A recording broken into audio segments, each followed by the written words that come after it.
কুষ্টিয়ার ভেড়ামারা উপজেলার সকল সরকারি কর্মকর্তা, বীর মুক্তিযোদ্ধা, শিক্ষকবৃন্দ, সুশীল সমাজ, রাজনৈতিক ব্যক্তিবর্গ ও স্থানীয় সাংবাদিকদের সঙ্গে উপজেলা অডিটোরিয়ামে বৃহস্পতিবার ৯ এপ্রিল দুপুরে মতবিনিময় সভা করেন কুষ্টিয়া জেলার নবাগত জেলা প্রশাসক মোহাম্মদ তৌহিদ বিন হাসান। কুষ্টিয়া ভেড়ামারা থেকে সাইফুল ইসলামের প্রতিবেদনে দেখুন বিস্তারিত। ভেড়ামারা উপজেলা নির্বাহী অফিসার রফিকুল ইসলামের সভাপতিত্বে অনুষ্ঠানে তিনি প্রধান অতিথি হিসেবে উপস্থিত ছিলেন।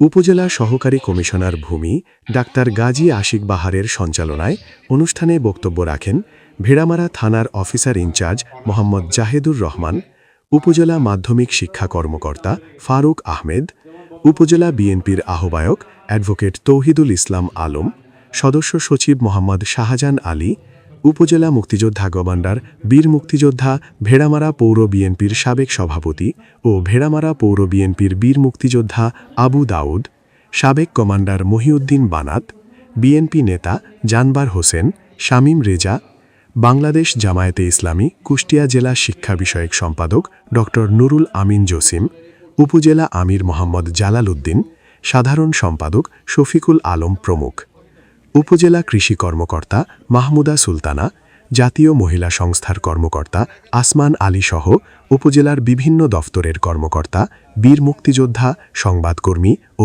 গণ্যমান্য ব্যক্তিবর্গ উপস্থিত ছিলেন।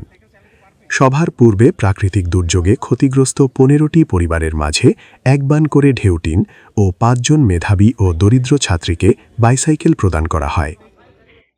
গত এক বছরে আমাদের মোটরসাইকেলের সংখ্যা এত বেশি হয়ে গেছে যে এত বড় একটা লাইন লাগবে।